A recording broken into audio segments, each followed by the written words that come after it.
땅을 분배받지 못한 7지파에 대한 그 땅 분배가 이제 완전히 마무리되었습니다.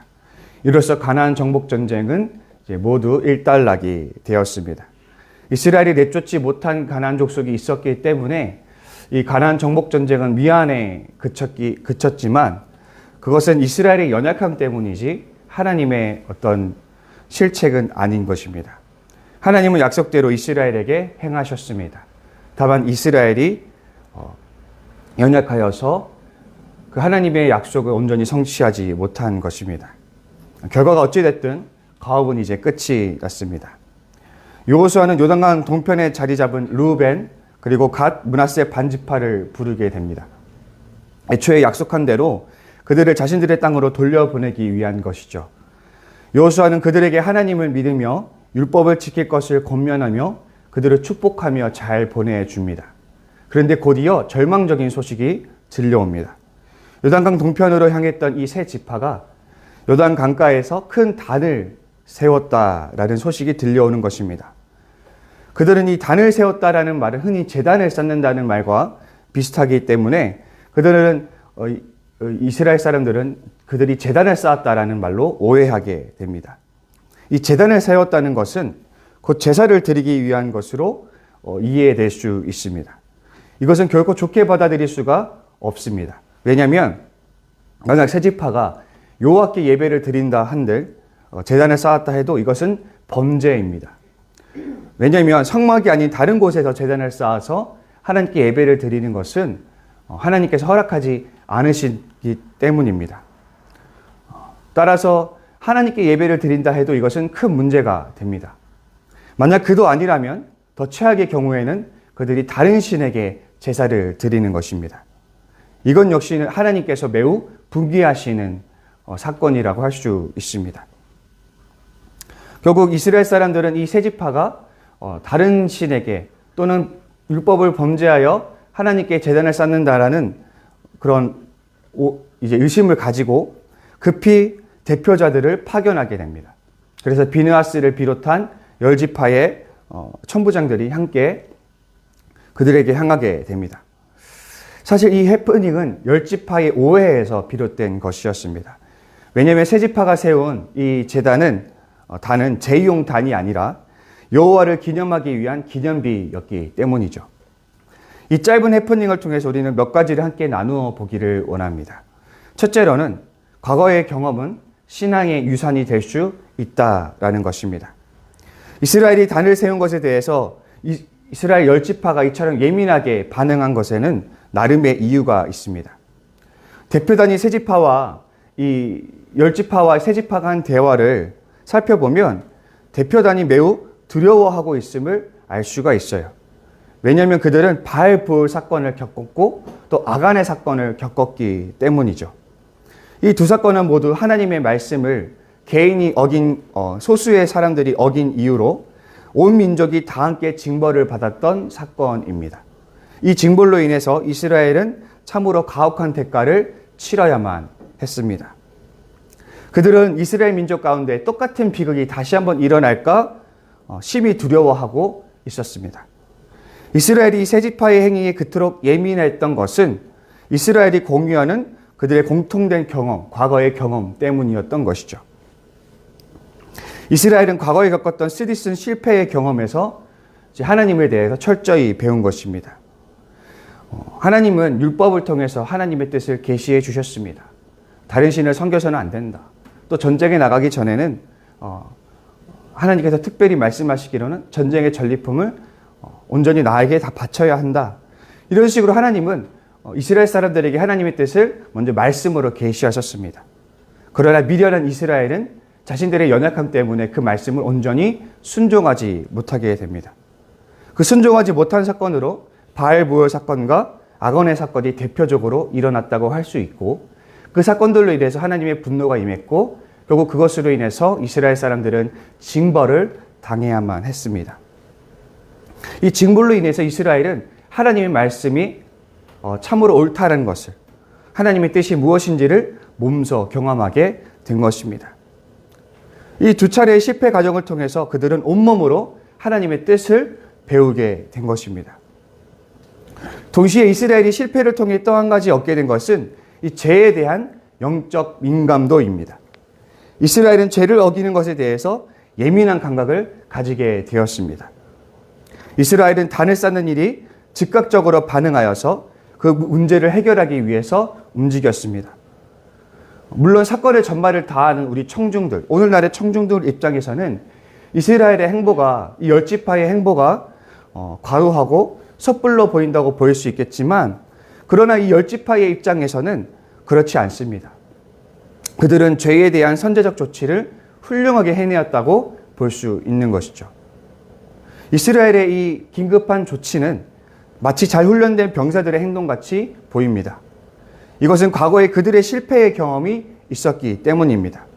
그들은 바알부올 사건, 아간의 범죄, 또 그 외에도 크고 작은 불순종의 사건들을 통해서 실패를 겪어야만 했습니다. 그 실패는 이스라엘의 연약함에서 비롯된 것이지만 결과적으로 이스라엘은 그 실패를 통해서 예민한 영적 민감도를 가지게 되었습니다. 아, 이렇게 하면 하나님께서 싫어하시겠구나. 아, 이렇게 하면 범죄가 되는구나. 아, 이렇게 하면 하나님의 심판이 쏟아지겠구나. 라는 그런 영적 민감도를 이들이 가지게 된 것입니다. 이스라엘이 겪었던 과거의 비극적인 사건들은 단순히 비극적인 어떤 해프닝으로 끝나지 않습니다. 그 사건들은 이스라엘에게 적절한 교훈을 던져 주었습니다. 이스라엘은 그것들을 통해서 신앙에 대해서 배우게 되었고 한 단계 더 성장할 수 있었으며 더 나은 존재가 될 수 있었던 것입니다. 오늘날 성도들이 살다 보면 실패를 경험할 때가 있습니다. 하나님에게 징벌을 받는 것 같은 고통을 당할 때도 있습니다. 많은 사람들이 그 순간들을 좌절하고 절망하며 또 하나님을 원망하면서 통과합니다. 그런데 우리가 실패에 대한 다른 시각을 가지게 되면 어떨까요? 비록 이 지금의 이 실패는 속이 쓰리고 아프지만 이 실패를 무언가를 배우고 성장할 수 있는 기회로 삼는다면 어떨까 하는 생각을 해보게 됩니다. 우리는 오늘 과거의 실패와 고통으로 성장한 이스라엘의 새로운 모습을 보게 됩니다. 어쩌면 이것이 저는 하나님이 성도를 빚어가는 과정과 비슷하다고 볼 수 있지 않을까라는 생각을 해보게 됩니다. 물론 하나님께서 우리를 성장시키기 위해서 일부러 고통을 던져준다라는 식으로 하나님의 뜻을 왜곡할 수는 없겠습니다. 오히려 우리에게 닥치는 고난은 우리의 연약함들로 인해서, 우리가 당하는 실패는 우리의 연약함들로 인해서 자초되는 것일 수가 있습니다. 그래서 우리의 연약함들로 인해 우리는 실수와 실패를 자초하지만 하나님은 그런 순간까지도 사용하셔서 우리를 성장시키시는 것입니다. 우리가 저지른 악의 결실을 가지고도 하나님은 선을 창조해내시는 분입니다. 따라서 우리 지저스처치 성도 여러분, 삶에서 실패를 마주하게 될 때에 우리는 좌절을 피할 수 없고 절망을 피할 수 없지만 그런 상황에서도 우리가 기억했으면 좋겠습니다. 실패는 결코 우리의 끝이 아닙니다. 하나님은 우리가 자초한 악을 통해서도 선을 일구어내시는 분이기 때문입니다. 하나님의 선한 성품과 그분의 권능의 손길을 신뢰하시는 우리 지저스처치 성도님들이 되시기를 바랍니다. 저는 개인적으로 소망하기를 모진 실패와 고통 앞에서도 하나님을 신뢰하며 툴툴 털고 일어날 수 있는, 그 실패 속에서도 일어날 수 있는, 담대히 일어날 수 있는 저 여러분이 될 수 있기를 바랍니다. 어제의 실패와 고통을 딛고 내일 더 나은 존재로 거듭나는 은혜가 우리 모두에게 임하기를 저 개인적으로 소망합니다. 두 번째로 나눌 것은 바로 공동체 의식입니다. 이스라엘이 세 지파의 행위에 민감하게 반응했었던 것은 책임을 함께 진다는 의식이 그들에게 있었기 때문이죠. 바알부올 사건이나 아간의 사건은 소수의 이제 범죄를 저지른 당사자들만의 문제가 아니라 그 이스라엘 민족 전체의 문제였습니다.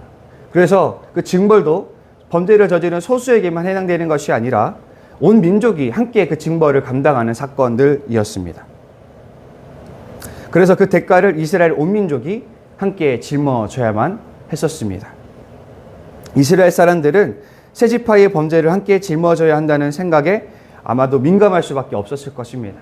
만약 그들이 재단을 쌓은 것이 맞다면, 그래서 하나님께 범죄했다면 하나님이 분명히 분노하실 텐데 그 분노의 대상은 세 지파뿐 아니라 이스라엘 나머지 지파에게도 향할 것이라는 생각이 그들에게 있었던 것입니다. 따라서 우리 오늘 본문을 면밀히 살펴보면 이스라엘의 태도는 세 지파의 불신앙에 대한 순수한 분노라기보다는 죄의 연대 책임에 대한 두려움에서 기인한 것이라고 볼 수 있습니다. 그렇다면 하나님은 왜 개인의 범죄에 대한 책임을 공동체에게 함께 지게 하셨을까? 개인주의 시대에 사는 현대인으로서는 굉장히 불합리한 처우라고 보일 수 있습니다. 현대인에게 연대 책임이란 그저 나쁜 것으로 알려져 있죠. 우리는 철저히 자신이 저지른 잘못에 대해서만 책임을 지는 것을 당연하게 여깁니다. 그런데 실제 우리의 삶을 돌아보면 사실 그렇지 않습니다. 좁게는 우리는 가족을 한번 볼까요? 가족이 크나큰 범죄를 지었거나 심각한 질환에 걸리게 되면 가족 구성원들이 함께 그 짐을 지는 일이 생기게 됩니다. 책임을 함께 나눠지게 되죠. 내 가족이라 할지라도 내가 아니니 나 몰라라 할 수가 없는 것입니다. 그것이 당연한 것입니다. 책임을 함께 나눠지는 것이 당연한 것입니다. 조금 더 넓혀서 이 공동체 사회를 보면 우리가 정치권을 보자면 소수의 결정권자들의 잘못된 결정으로 인해서 그 피해를 오롯이 국민들이 지는 현상들을 우리는 비일비재하게 보게 됩니다. 이 역시 소수의 잘못된 그 오류로 인해서 온 전체가 함께 책임을 지는 현상으로 볼 수 있습니다. 조금 더 넓혀서 볼까요? 오늘날 시대를 세계화 시대라고 합니다. 오늘날 같이 세계화된 시대에는 내가 평생 가볼 일 없는 어느 국가의 어떤 재앙과 어떤 어려운 일들 때문에 우리가 어려워지는 일을 겪게 됩니다. 가령 저는 우크라이나와 러시아를 가본 적이 없지만 그들이 일으킨 전쟁 때문에 우리의 밥상 물가가 휘청이는 일들을 경험하게 되는 것입니다. 이해가 되십니까? 타인의 행위는 그 자신뿐만 아니라 나에게도 영향을 미친다라는 것입니다. 우리는 이미 타인과 뗄래야 뗄 수 없는 세계에 발을 붙이고 살아가고 있습니다. 오늘날 시대에 개인주의가 가능할 거라고 생각하는 것은 사실상 착각에 지나지 않습니다. 결국 우리는 서로가 서로에게 기대어 살아가고 있는 공동체 의식이 더욱 필요한 시대에 살고 있습니다. 그렇다면 그 신앙인은 어떻습니까? 우리가 교회에 대해서 한번 얘기해 보기를 원합니다. 성경은 교회를 그리스도의 몸이라고 이야기하고 있습니다. 여기서 몸이란 여러 지체들의 총합을 의미하지 결코 단일한 개체를 말하지 않습니다. 손과 발과 눈과 코와 입과 여러 장기들, 그 수많은 기관들의 연합체로서의 몸을 이야기하고 있습니다. 만약에 우리 몸에 손이 하나 없다고 생각해 봅시다. 그러면 손 하나 없음으로 인해서 오는 불편함을 온 몸이 같이 감당해야만 합니다. 만일 발이 하나 없다고 생각해 볼까요? 그러면 그 발 하나가 없음으로 인해서 다른 기관들이 그 역할을 대신하여 더 많이 수고해야만 할 것입니다. 결국 성도들은 개인이 아닌 운명을 같이 하는 운명 공동체로서 존재하는 것입니다.